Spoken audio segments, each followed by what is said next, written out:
السلام عليكم ورحمة الله وبركاته. أهلا بيكم وفيديو جديد. في فيديو النهاردة هنتكلم عن شهر رجب وعن سنن مهجورة احنا بننساها وعاوزين نحييها من تاني في شهر رجب.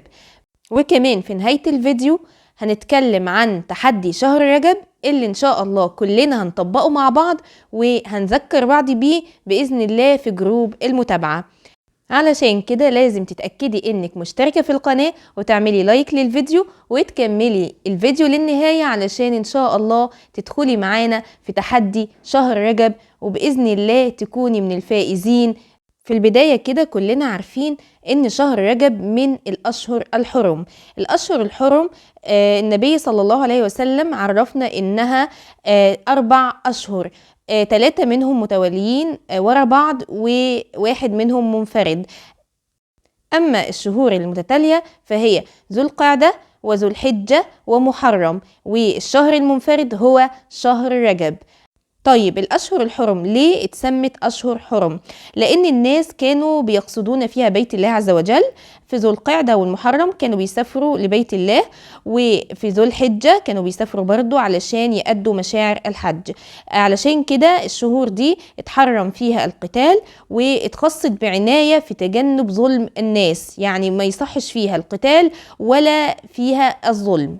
عن أبي بكر رضي الله عنه عن النبي صلى الله عليه وسلم قال: إن الزمان قد استدار كهيئته يوم خلق الله السماوات والأرض، السنة 12 شهرا، منها 4 حرم، 3 متواليات، ذو القعدة وذو الحجة والمحرم ورجب مضار الذي بين جمادى وشعبان.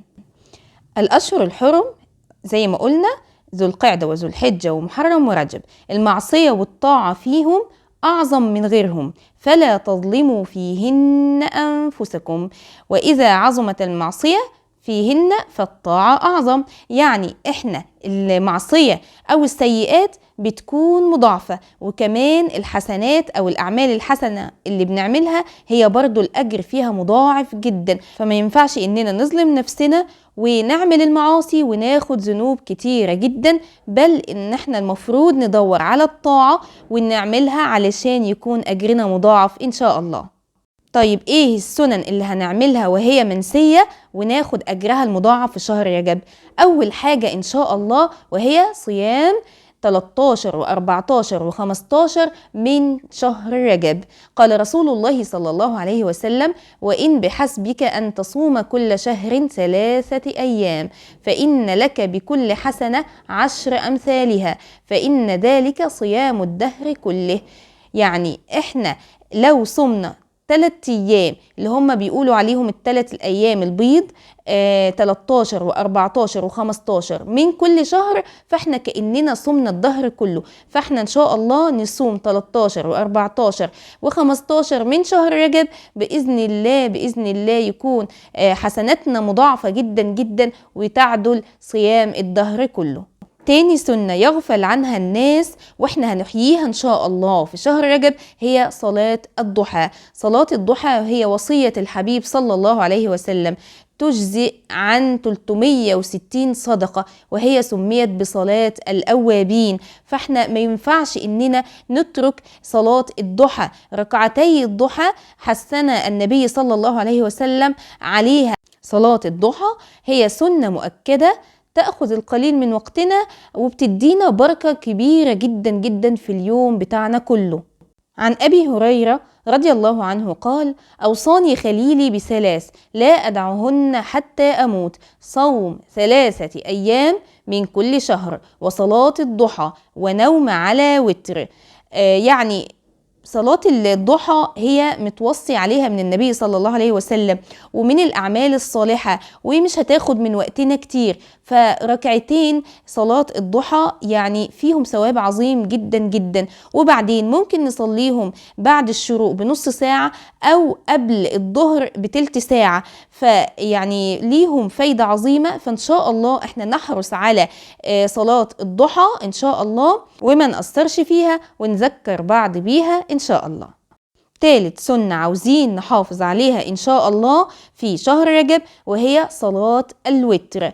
عن خارجة ابن حذافة أنه قال: خرج علينا رسول الله صلى الله عليه وسلم فقال: إن الله أمدكم بصلاة هي خير لكم من حمر النعم، الوتر جعله الله لكم فيما بين صلاة العشاء إلى أن يطلع الفجر. يعني إحنا ممكن نصلي الوتر من بعد صلاة العشاء لغاية قبل الفجر كده إن شاء الله.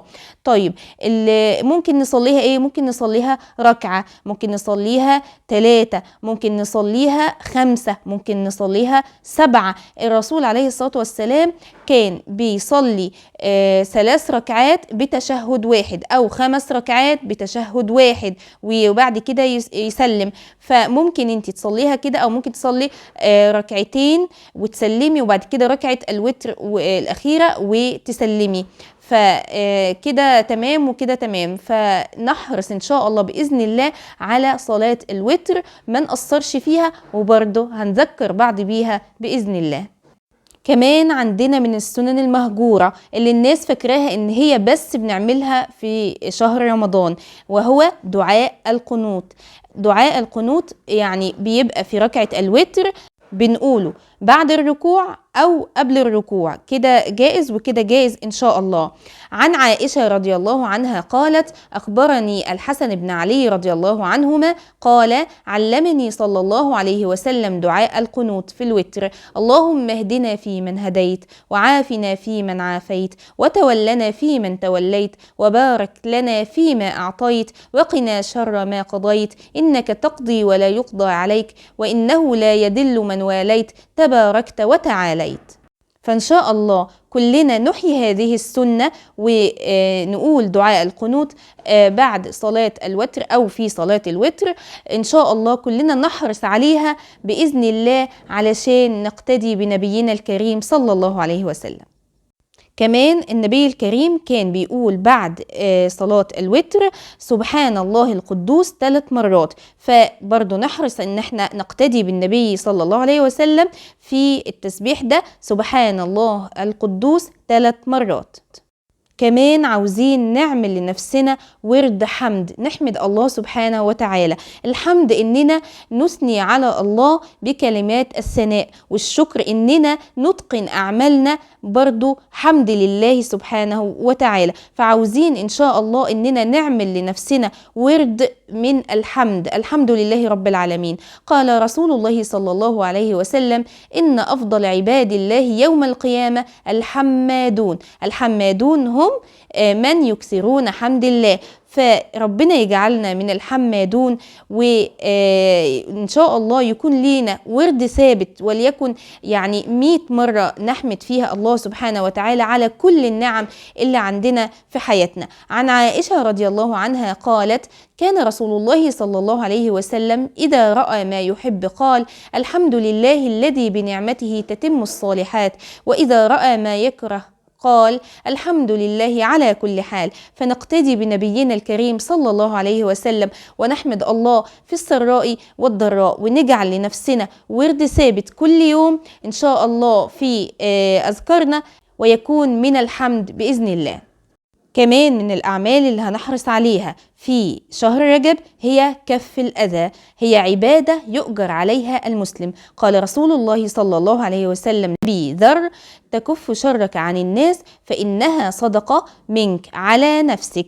طبعا احنا عارفين ان كف الأذى ده يعني بيجلب لينا حسنات مضاعفة، والأذى طبعا هيسبب لنا سيئات مضاعفة. فمش عاوزين اننا نظلم نفسنا في شهر البركة شهر رجب وناخد سيئات بسبب أذى الناس. وكمان هنعمل من أذى الناس يعني نكف أذانا عن أقرب الناس لينا، وهم مين؟ أولادنا. نحرص إننا يعني أولادنا نخلي بالنا، يعني ما نهنهمش، ما نزعلهمش، ما نضربهمش، نحاول نقزم غيظنا، نحاول نعمل كل ده نحتسبه لله سبحانه وتعالى، وربنا هيعيننا بإذن الله. فاحرصي إن شاء الله إنك تحسني علاقتك علاقتك بأولادك في شهر رجب، وإنك تستعيني بالله إنك يعني تكظمي غيظك. أنا عارفة إن هم بيغيظوا قوي، بس كلنا هنستعين بالله ونحاول نكظم غيظنا منهم، ويعني هنحاول نكلمهم بالليل، ويعني اعملي كده أولادك كأنهم أصحابك أو إن هم حد بره البيت. طبعا إحنا بره البيت بنحاول نتجمل وبنكلم الناس بلطف، فالأولى اننا نكلم اولادنا بلطف وبلين علشان باذن الله ربنا يبارك فيهم ويطرح بركه ان شاء الله.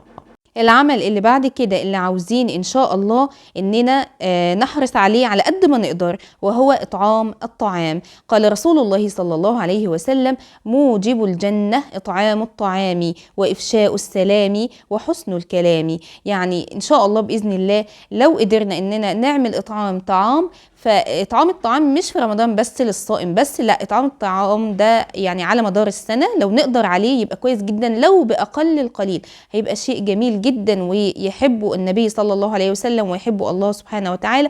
وطبعا افشاء السلام وحسن الكلام ده يعني من الاعمال العظيمة اللي برضو بنحرص عليها ان شاء الله.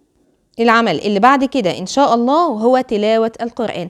لو حد فينا مقصر في قراءة القرآن، قال رسول الله صلى الله عليه وسلم: اقرأوا القرآن فإنه يأتي يوم القيامة شفيعا لأصحابه، رواه مسلم. فكلنا نحب طبعا إن القرآن يكون شفيعا لينا يوم القيامة، فنحرص على يعني إننا نخصص ورد كل يوم بإذن الله لقراءة القرآن الكريم، علشان نكون من أحباب الله ومن خاصة الله، لأن خاصة الله هم أهل القرآن. وفضل قراءة القرآن، قال رسول الله صلى الله عليه وسلم: من قرأ حرفا من كتاب الله فله حسنة، والحسنة ب10 أمثالها. لا أقول ألف لام ميم حرف، ولكن ألف حرف ولام حرف وميم حرف. العمل اللي بعد كده وهو الدعاء. قال الله تعالى: وقال ربكم ادعوني استجب لكم. يعني ظالم نفسه جدا جدا اللي هو بعيد عن الدعاء، اللي ما بيرفعش ايديه لربنا ويطلب منه كل اللي هو عاوزه. لو لينا اي حاجة او طلب او هم او حزن، نطلب من الله سبحانه وتعالى. هو العظيم، هو القادر، هو القوي. يعني ما نطلبش من البشر، احنا نلجأ الى الله سبحانه وتعالى، لان الله قادر ان هو يستجيب لينا وينفذ لنا كل اللي احنا عاوزينه من مطالب في الدنيا وفي الاخرة ان شاء الله. قال رسول الله صلى الله عليه وسلم: اعجز الناس من عجز عن الدعاء، وابخل الناس من بخل بالسلام. فيعني ظالمين نفسهم قوي اللي ما بيدعوش الله سبحانه وتعالى، وعاجزين قوي قوي اللي مش بيرفعوا ايديهم ويدعوا ربنا. فنحرص ان شاء الله ان يكون لينا يعني وقت للدعاء، ونقعد كده بعد الصلاة ونرفع ايدينا وندعو الله سبحانه وتعالى بكل اللي عاوزينه. ندعي لأولادنا ولأزواجنا ولأنفسنا ولإخواتنا ولأهلنا وللمسلمين أجمعين. ندعو الله سبحانه وتعالى إنه هو يثبتنا على دينه، وإنه هو يدخلنا الفردوس الأعلى إن شاء الله. بإذن الله نجتمع كلنا في حب الله، ونجتمع في الفردوس الأعلى إن شاء الله. وفي النهاية مش عاوزاكي تنسي أولادك، لازم تاخدي أولادك معاكي في الشهر الجميل ده، وتاخديهم وتدربيهم على القرب من الله سبحانه وتعالى. اوعي تنسيهم، اعملي لهم جدول معاكي، اعملي لهم أعمال صالحة يداوموا عليها، دربيهم معاكي على الصيام، صيام ال3 أيام البيض علشان يتعودوا على الصيام في شهر رمضان إن شاء الله. عرفيهم بشهر رجب، وعرفيهم الأشهر الحرم، وعرفيهم ليه اسمهم أشهر حرم، وعرفيهم فضل شهر رجب، وإن في بركة عظيمة، وإننا ما نظلمش نفسنا بفعل السيئات وفعل المعاصي، ونعرفهم إن الأعمال الصالحة أجرها مضاعف جدا جدا. ما نسيبش أولادنا جاهلين بدينهم، ناخد بإيديهم علشان إن شاء الله ياخدوا بإيدينا إلى الجنة. أولادنا هم أمانة عندنا، فما تنسوش أولادكم من الخير ده إن شاء الله. وبالنسبة للتحدي إن شاء الله بإذن الله، كل الأعمال اللي احنا ذكرناها دي في الفيديو هعملها في جدول وهحطها ليكم إن شاء الله في صندوق الوصف أو أول تعليق مثبت بإذن الله، وكلنا مع بعض هنعين بعض على التحدي ده وعلى الأعمال الصالحة دي إن شاء الله، وهنعملها في شهر رجب ونذكر بعض بيها، وهنتابع على جروب المتابعة إن شاء الله. وكلنا بإذن الله نتعاون مع بعض ونحاول ننشر الفيديو ده بين أخوات كتير، علشان بإذن الله الدال على الخير كفاعله إن شاء الله. ولو في عمل ما قدرتيش تعمليه زي الصيام مثلا، لو انت مريضة فذكري الناس بصيام 13 و14 و15، لأن الدال على الخير كفاعله بإذن الله، ليك الأجر إن شاء الله. وفي النهاية أحب أشكرك لو انت مكملة معايا الفيديو للنقطة دي، وبذكرك لو انت ما اشتركتيش في القناة ياريت تشتركي في القناة وتفعلي زر الجرس علشان يوصلك كل الفيديوهات إن شاء الله. وكمان تعملي لايك للفيديو، لأن اللايك بيساعد على انتشار الفيديو، وإن شاء الله تاخدي الأجر والثواب بإذن الله. وكمان تشاركي الفيديو ده مع ناس كتير علشان نكون فعلا خير أمة أخرجت للناس. اكتبولي في التعليقات هل انتوا بتطبقوا السنن المنسية دي او الاعمال الصالحة دي، ولا لسه ان شاء الله هتدخلوا معانا التحدي وكلنا نفوز بإذن الله ونتقرب الى الله سبحانه وتعالى. شكرا لكم واستنوني وفيديو جديد، ومع تحياتي والسلام عليكم ورحمة الله وبركاته.